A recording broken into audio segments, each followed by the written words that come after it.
No one really mentally prepared me for adulthood. It seems as if 1 minute we're children, playing and creating, using our imagination to the fullest. Then day by day, our imagination fades, replaced by homework and deadlines. Soon enough, we're interviewing for jobs and searching for ways to pay the bills.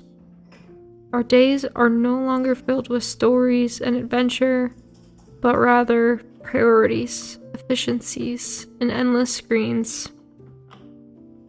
I find myself longing for those days with nothing to do, when entertainment sprung from thoughts and scraps of paper.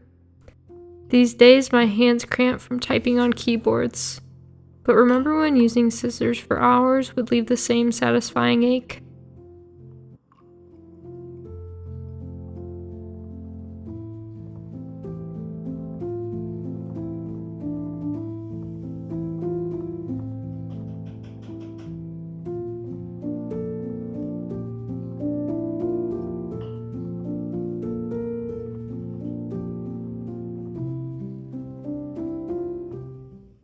I had fallen into the monotony of everyday life until one day I looked up from my screen and remembered. The library. Read? Me? But I was much too busy. There was too much to do and not enough time, and reading didn't seem very, productive. Well, maybe I'd read, but only nonfiction. That seemed more responsible somehow. But against all odds, I picked up a book. It was calling to me. The weight of it, the gold embellishments, it felt like treasure. And then I read and I cried. My imagination had been set free. The world felt more magical than ever before. My imagination had been unlocked and I wanted more. To create, be silly, dance and sing. Surely life is meant for these things. So I picked up a book and then another. I consumed the stories and my head felt whole, but my hands were idle. Surely these hands could do more than make reports and crunch numbers. So I put them to work. I picked up some yarn and 2 metal sticks and started to create something to scratch that itch.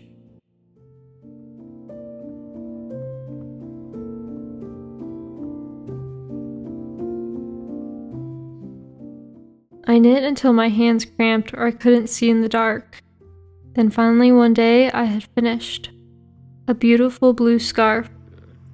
The edges aren't perfect and it's a bit lumpy, but I made it with my own 2 hands, and that's worth something. Now I knit to create small miracles.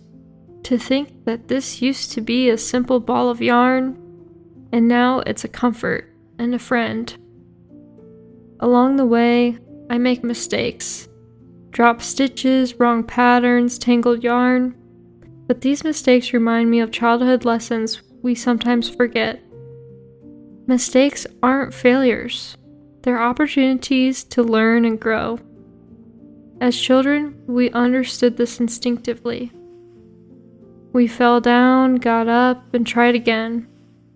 But somewhere along the way, we became afraid of imperfection.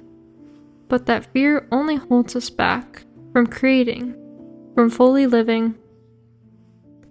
With each tiny miracle of creation, I feel a little more warmth in my soul. The inner child within me smiles and sighs.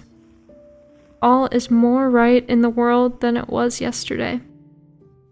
So I keep creating, regardless of perfection or judgment, because the more I create, the more my imagination comes alive. I remember who I used to be and how these things made me feel.